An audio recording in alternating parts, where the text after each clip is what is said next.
Salut. On est dimanche 7 juillet, en année 2024, donc année 8. Donc on est 7-7-8. Euh, 7-7, j'ai qu'une seule carte de chariot, donc j'ai gardé Impératrice l'Empereur, hein, tu sais, de toute façon c'est deux qui font un. Donc on reste sur la même idée de pyramide, tu vois, dans l'autre sens, mais en gros c'est ça. Euh, On a 4 chevaux. Waouh, c'est mieux 4 chevaux que 2 chevaux, hein. Toujours, toujours la même énergie, toujours la même grande pompe. Là, ouais, on avance bien comme il faut, là. Là, ça commence à tracer. Euh, Comme si il y avait vraiment des prises de conscience et ouais, une évolution certaine, une envie d'avancer, en tout cas, j'ai envie de te dire. Et puis tous les moyens pour le faire, hein. Le chariot, ça t'indique que t'es porté, t'es soulevé par des forces ultra puissantes. Donc on a 2 fois 8 pattes, plus 2. Donc là, ça trace, ça va tracer. C'est parti. Voilà, on est le dimanche, le jour du soleil, le jour de Michael. C'est aussi... Michael, c'est le guerrier de lumière, hein, c'est le vainqueur. Donc là, on est... voilà, comme si on reproduisait le schéma d'il y a 80 ans. Le débarquement a eu lieu et maintenant on trace pour reconquérir les territoires, pour libérer le peuple, libérer les gens, libérer le monde, les esprits des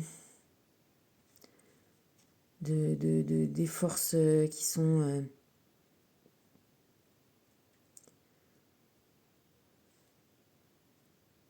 inégalitaires, qui, euh, qui justement mettent la force comme valeur première. Et nous, on est là pour faire gagner l'amour, faire gagner la vie, faire gagner l'échange, faire gagner la solidarité, la compréhension, l'empathie, la sympathie, l'empathie, la douceur, l'amitié,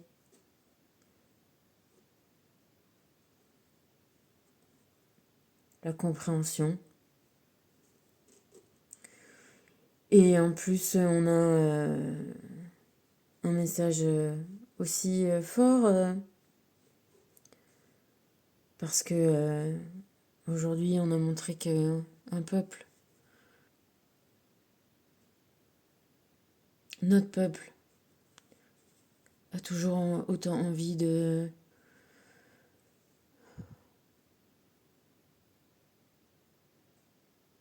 qu'on avance tous dans le peloton, hein, et pas laisser trop de monde en arrière. Et ça, c'est bien, ça fait plaisir à voir.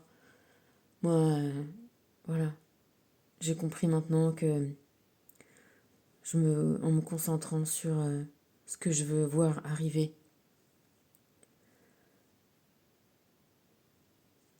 je donne pas d'énergie à ce que je veux pas voir arriver. Je nourris pas le lion, le, le loup noir, voilà. Je nourris le loup blanc. Et ça, c'est une des meilleures choses voilà, que j'ai pu mettre en place dans ma vie. Encore une fois, c'est pas facile tout le temps. Ça demande beaucoup de lumière sur soi-même, de se rendre compte de ce qu'on fait, de ce qu'on dit, de ce qu'on pense. Ça nécessite beaucoup, beaucoup, beaucoup d'attention au début, beaucoup de transformation parce qu'on ne se rend pas compte à quel point voilà, on peut être hors de ce chemin-là. Et avec un chariot comme on en a, même 2 chariots, gaffe aux sorties de route, hein. Là, on est dans la Ferrari, dans la Formule 1, quoi. Un attelage, tu commences à avoir 4 chevaux, ça commence à avancer, quoi. Donc, c'est pas le moment de faire des sorties de route, c'est pas le moment de faire des embardées. Voilà, on est attentif et on garde bien le contrôle et on regarde bien où on va et voilà, et on regarde loin parce que là, on peut aller loin, hein. Et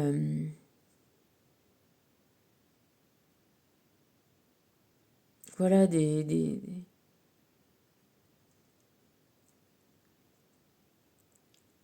y a toujours des difficultés, il y aura toujours des secousses sur ce chemin-là. Plus tu vas vite, plus tu vas être secoué, évidemment.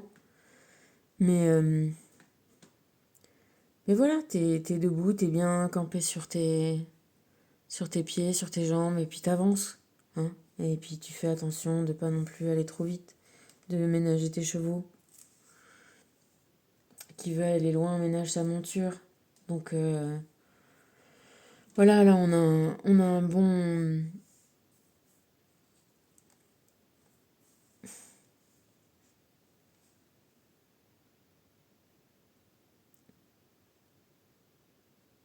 un beau portail. Voilà, une énergie puissante, déterminée, active. Voilà, vers la lumière, vers, vers le circuit. On est là pour changer de circuit, changer de boucle, passer en étage supérieur. Et c'est ce qui est en train de se passer. Voilà. Les Koans sont venus par 2. Koan 29, 11, la force. Tandis que vous vivez, souvenez-vous que vous mourrez. Koan 2, se trouver soi-même, c'est se perdre soi-même. On a une boucle. La boucle. Tu sais, comme quand tu montes dans les parkings. Tu vois ce que je veux dire? T'es un peu perdu, tu sais plus où t'es. Et ben voilà, tu descends ou tu montes, c'est un peu la même histoire. Là, on est dans notre 4 chevaux, en train de changer d'étage de parking. Voilà. On est un peu perdu, mais on va bientôt se retrouver. On change de boucle, on change de système, on change d'état d'esprit, de façon de penser.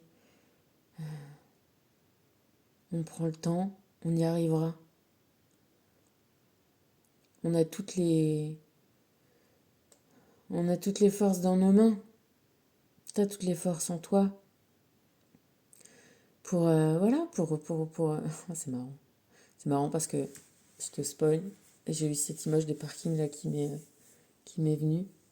Et spoiler, alerte, Métatron, il nous parle des escaliers déjà. Voilà. Donc on change de boucle. On change de boucle parce qu'on sait que voilà, celle-là on l'a bien vue. On a bien tourné assez en rond. On a compris. Maintenant, hop, on se décale, on y va. On, on grimpe, on bouge, on, on va voir. On va voir qui on va trouver de nous-mêmes. Tu vois, j'écoutais un truc sur Jeanne d'Arc, tiens, sur Blast. Je sais pas si tu connais Blast, c'est vraiment bien. J'adore. Et pourquoi je te parle de ça? Ah oui, il parlait de Shiva. Shiva qui disait que Il faut pas se soucier des, des, des- de l'arrivée, en fait. Il faut faire, il faut avancer, il faut expérimenter, il faut mettre son énergie pour avancer sans se soucier de ce qui va se passer parce que on peut pas présumer de ce qui va se passer et c'est ce que te dit cette carte-là aussi. Tu vois, je reviens à Béatrix Kiddo dans Kill Bill. Elle part, elle a un objectif, elle sait pas ce qui va se passer. Elle peut pas imaginer que sa gamine, elle est pas morte quand on lui a tiré dessus et qu'elle a grandi et que maintenant c'est une jolie petite gamine qui a 4 ans. Ben, c'est une bonne image de la vie. Alors c'est sûr que notre vieille boucle, on la connaît, hein. On la, on connaît les moindres coins, le moindre le virage, tu vois, il y a comme ces routes là qui sont creusées, creusées, creusées tellement tout le monde passe au même endroit pareil. Ben voilà, comme l'âne, tu vois, Ibiza, j'étais hébergée dans une maison, c'était un moulin, c'était un moulin à huile. Dans ces moulins-là, tu sais, t'as donc la roue qui écrase les olives et c'est un âne là qui est attaché, qui tourne, qui tourne, qui tourne, qui tourne. Voilà. Bah là, on lâche les chevaux, on libère. Il n'y a plus une roue comme ça qui écrase les olives, mais il y a deux, voire quatre roues. Ça dépend comment ça marche, les chars. Et, euh, et on va à la découverte de la vie. Et moi, tu vois, quand je suis partie, ça faisait 22 ans que j'étais à Saint-Raphaël. 22, tu vois, je me suis dit, bah, c'est le moment pour bouger.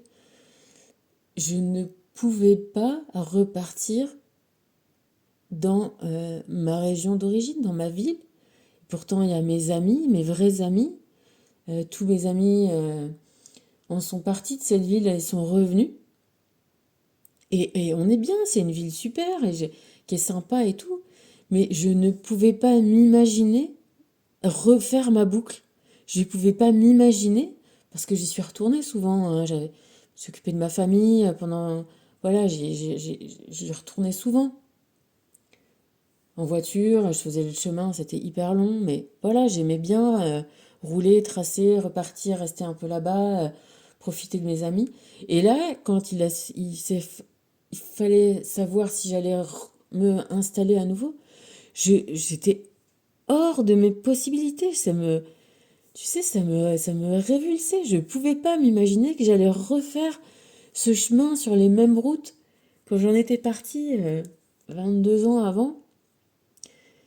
C'était pareil, tu vois, je faisais la route, je retournais, c'était en hiver, je rentrais de mon boulot et je retournais, j'étais revenue temporairement dans la maison de mes parents.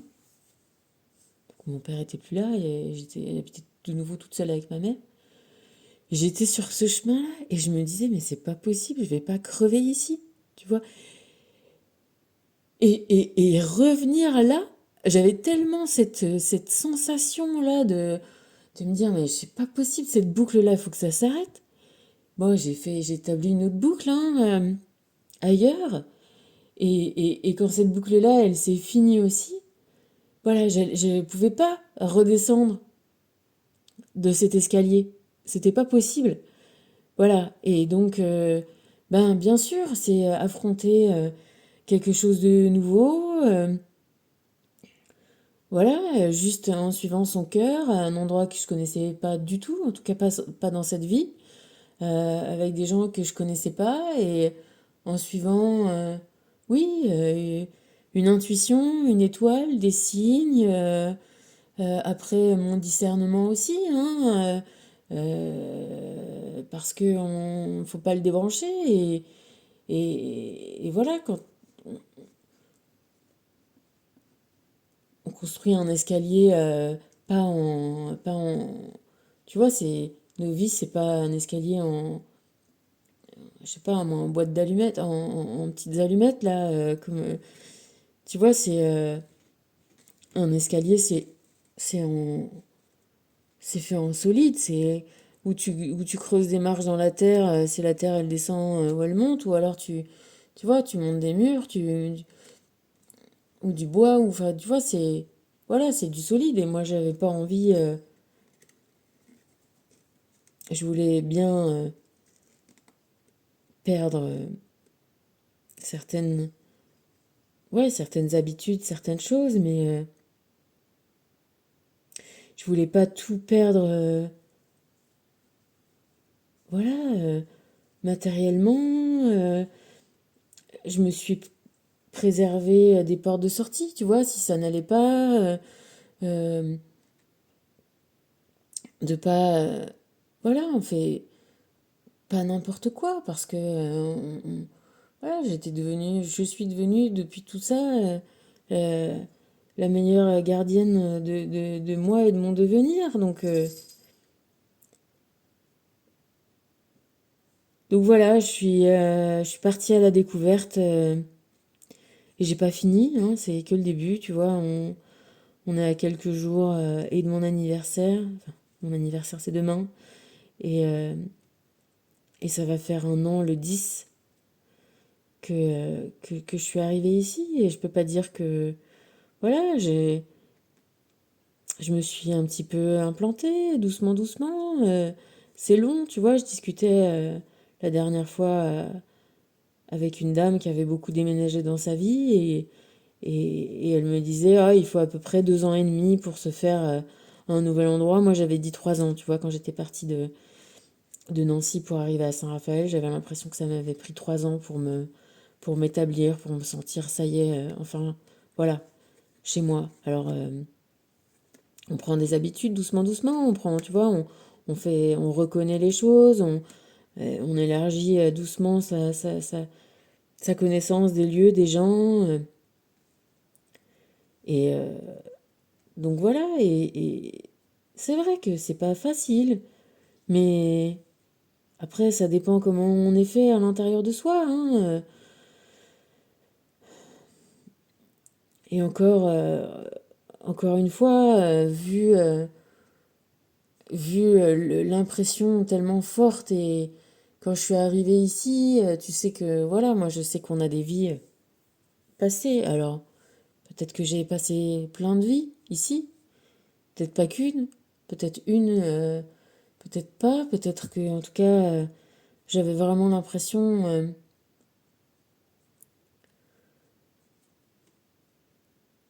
que tout.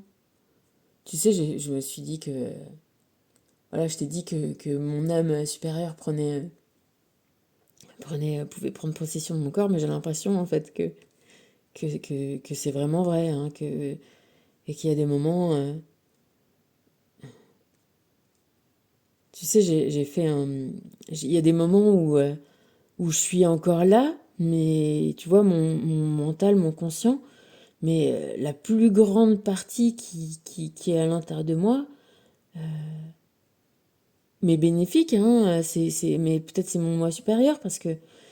Et j'ai fait un- une cérémonie chamanique avec une nana, pareil, une nana, voilà, d'ici, qui bossait, TF1, machin, et puis qui a eu, voilà, plusieurs signes, plusieurs appels, des gros, gros, gros soucis de santé, répétitifs, à son anniversaire. Tout ça, ça l'a amené à aller se rendre compte que elle avait été chamane et qu'elle était appelée à redevenir chamane en ayant un pied déjà dans le monde d'ici et un pied dans le monde de la Mongolie. Et je crois que c'est ça, voilà, maintenant, on est amené à jeter des ponts entre notre passé et notre présent, et ramener dans notre présent une spiritualité, et infuser ça euh, là dans le monde que nous ouvre ce double chariot là aujourd'hui. Le monde qui, qui est connecté à cet invisible-là de tout temps, euh, versus, oui, ce qu'on peut appeler le matérialisme bas. bas, tu vois, du, du, du, du parking en sous-sol, là. De, on aspire à autre chose qu'à posséder. On aspire à évoluer ensemble, on aspire à échanger, communiquer, s'enrichir les uns des autres. Et, euh, et ça, c'est, tu vois, j'ai encore écouté un mec, là, je sais pas si tu le connais, un champion du monde de pâtisserie qui a je sais pas combien de pâtisseries dans le monde. Moi, j'avais pas encore vraiment entendu parler. Je te dis, j'ai plus trop la télé, ça m'énerve, cette propagande, là, qu'on nous bassine tout le temps. Euh, Il y a plein de gens qui sont comme moi aussi, à propos de ça. Et, euh, et voilà, c'était un gamin avec une histoire ultra difficile qui a été placée et tout ça. Et ben c'est parce que tu vois, c'est sa mère vie difficile et il est tombé sur une famille de Français qu'on pourrait dire, tu vois, le français moyen, ce qu'on appelle le français moyen un peu dans un truc un peu crasse comme ça, un peu qui fait pas envie. Et pourtant des gens aimants de la campagne, un couple qui avait des enfants et qui a pris du temps pour prendre des enfants tu sais, de l'aide sociale à l'enfance, de leur donner une éducation, une bonne éducation, de leur donner l'envie. Tu vois, le gamin, donc, il disait que euh, il est passé de cette éducation et de ce foyer aimant à un vrai foyer parce que malgré tout, bah, tous ces traumatismes de vie, hein, de sa mère, voilà, très très très très compliqué, tout ça, il avait une violence en lui, et donc il faisait des conneries, et puis voilà, il a fait les pires et pires et pires conneries, et qu'en fait, ce qu'il a sauvé, c'est que, et ben voilà, cette famille-là, et comme sa tati, là, comme il dit, et sa tati et son tonton, euh, et ben ces deux fils, ils étaient pâtissiers, et quand il disait, ah, moi aussi je ferais pâtissier, ben il disait, mais non, mais toi tu pourrais pas, parce que faut se lever, il faut travailler, machin. Et qu'en fait, il a eu tellement envie qu'on lui dise que, tu vois, que c'est bien ce qu'il fait, que lui aussi était capable. Il s'est tellement, voilà, et là pour le coup, il avait un ego qui l'a aidé à s'en sortir. Et bon, je te passe les détails. De gamin, il a commencé à travailler, ouais, c'est très compliqué, à vivre dehors en même temps. Et puis à en vouloir, tu vois, à vouloir avancer, à vouloir sortir des conneries, sortir de la délinquance, tu vois, du chemin un peu qui était tout tracé par rapport à sa vie, parce qu'à un moment, voilà, il a trouvé des gens, une famille, des gens qui sont aimants, voilà, qui lui ont donné une éducation, et son ego, ça l'a sorti de ça,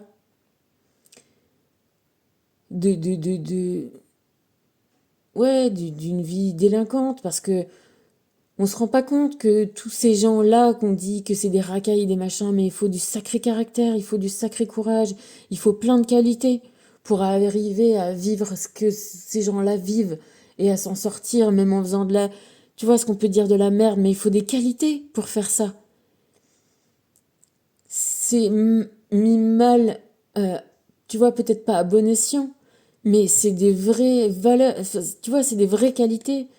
Euh, et quand tu les mets au service de quelque chose de constructif et de positif, et ben voilà, tout ça pour te dire que ce type-là, au final, à 22 ans, il a gagné le concours de pâtissier, il est devenu le meilleur pâtissier du monde.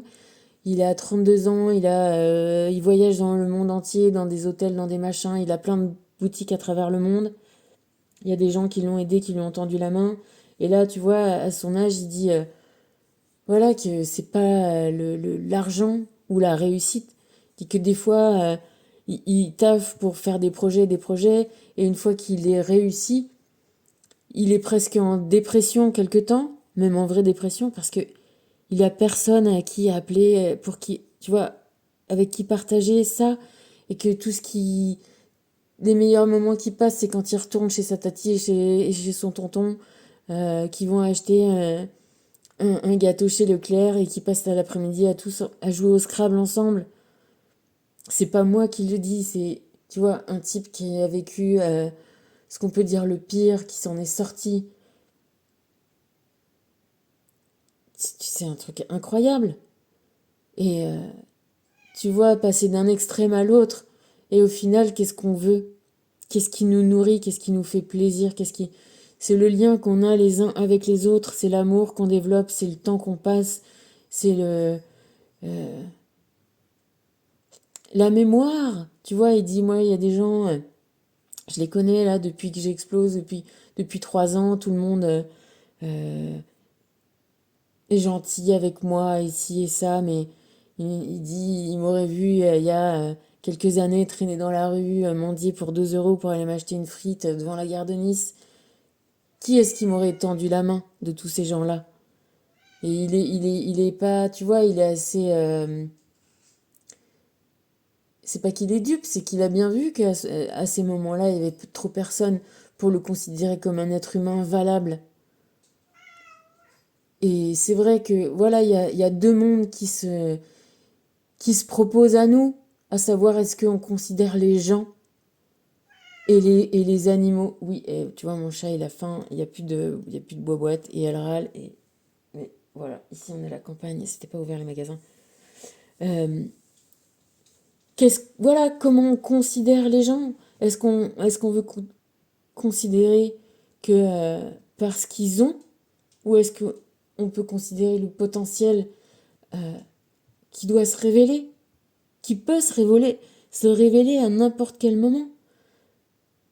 Comme je te dis, ce que je te dis sur les enfants, est-ce qu'on leur projette qu'ils sont nuls, qu'ils sont chiants, qui feront jamais rien, qui sont bien comme un tel ou une telle, ou tu vois? Ou est-ce on leur donne de l'amour, les bonnes règles, les bonnes instructions, les bonnes compréhensions? Tu vois, je te dis, moi j'aime les gosses. La dernière fois, il y a je me fais envoyer des trucs, des colis, des Vinted. Et c'est dans un locker, là, dans des petites boîtes à lettres, là, les petites boîtes. Et en fait, il y avait à côté des gens du voyage qui s'étaient installés là. Quelques caravanes, tu vois. Et j'avais vu des petits gosses, des petites rouquines là, avec des petites taches de rousseur, les yeux tout bleus, les grands cheveux longs. En plus, elles étaient habillées tout en vert comme ça, c'est trop mignon.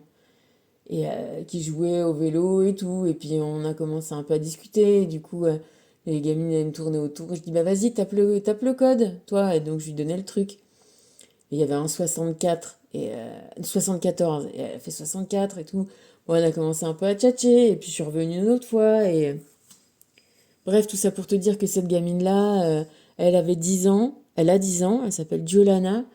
Euh, sa mère, elle l'a eue, elle avait 16 ans. Et manifestement, elle n'a pas l'air de trop savoir parler correctement, vraiment français, sa mère. Parler manouche, quoi. Et, euh, et elle a 10 ans et elle va à l'école quand même de temps en temps, mais elle ne sait pas lire. Elle me dit, moi, ce que j'aimerais bien, c'est savoir lire. Et du coup, j'ai commencé, je suis restée un peu à lui montrer les lettres des trucs qu'on avait autour de nous, comment ça se prononçait et tout, tu vois. Je dis, putain, mais comment ça se possible qu'on puisse avoir des écoles où on fait pas tout pour que les gamins sortent et sachent lire?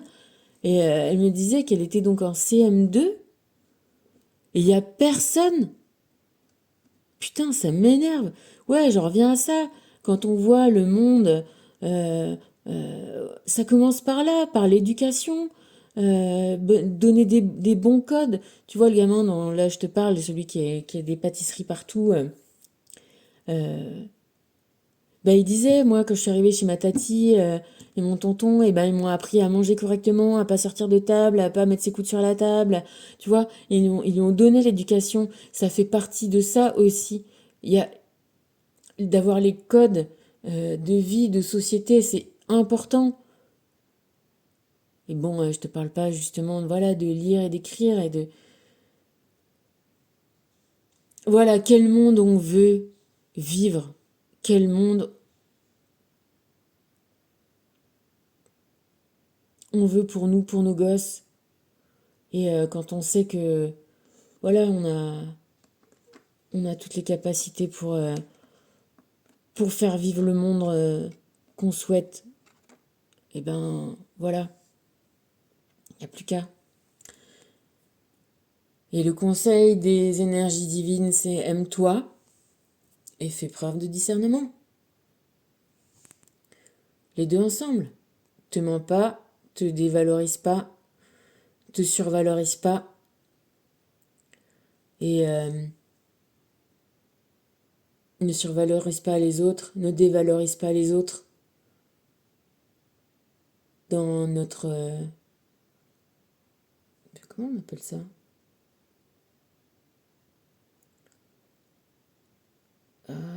Devise. Il y a égalité. Liberté, égalité, fraternité. Et moi, je trouve que c'est la meilleure des devises. L'escalier. L'escalier est une métaphore pour exprimer l'élévation de tes énergies et de ta conscience. À chaque marche, tu ouvres davantage tes chakras pour ressentir l'énergie universelle. Ton âme reconnaît sa place dans l'univers. Il est temps de construire l'escalier de ta demeure de lumière. Es-tu prêt à accomplir ton travail? Sir, yes, sir. Et Métatron te dit de reconnaître ton âme. Tu t'es incarné pour une mission spéciale, celle d'évoluer parmi les êtres humains et d'apporter la lumière et l'amour. En cours de route, tu t'es perdu et maintenant tu ne sais plus où aller. Prends le temps de méditer afin de retrouver l'essence de ton âme. Et l'essence de ton âme, elle va te ramener là où tu seras bien, là où c'est bon pour toi. Fais confiance, perds-toi. Il faut se perdre, il faut voir que, tu vois, comme ce que je viens de te raconter sur le super pâtissier.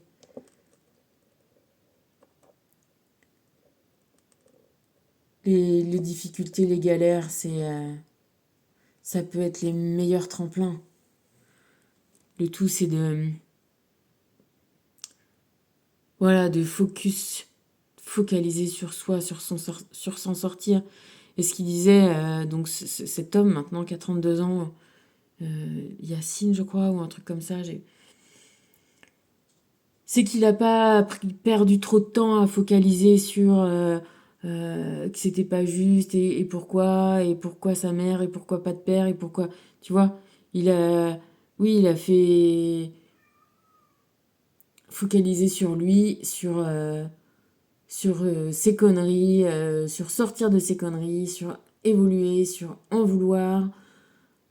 Tu vois, quand il est parti au concours, parce que par hasard, en faisant un boulot dans un café, pour arrêter de dealer ou de faire des trucs comme ça, parce que en pâtisserie, il gagnait pas assez d'argent, mais il a rencontré le propriétaire des Marie Blachère, qui lui a passé un laboratoire pour qu'il s'entraîne, pour qu'il puisse aller au concours de meilleur pâtissier. Et il disait à tout le monde, mais c'est moi qui vais gagner, c'est moi qui vais gagner. Tout le monde le regardait en rigolant, tu vois, doucement. 22 ans, il a gagné. Il a cru en lui. Faut croire en soi, faut s'aimer, faut projeter, faut taffer aussi, hein, c'est sûr. Hein. Mais quand tu focalises beaucoup sur toi et que tu rejettes pas trop les fautes et tu te sers de tout ce que tu as pour avancer, ça marche. Parce que voilà, l'univers, il est là pour t'aider à le monter, l'escalier. Chaque nuit, ton âme explore le monde spirituel afin de retrouver son identité. Elle revient avec des enseignements qui sont essentiels à ton cheminement. Sois attentif aux signes quotidiens qui te sont révélés. Ils sont le résultat de la quête perpétuelle que tu mènes.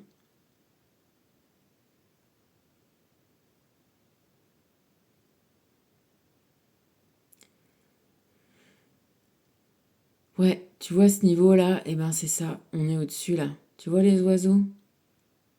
Mais on y est, on y va. On est en quête. Et on va tous y aller, tous ensemble. Je t'embrasse, gros bisous.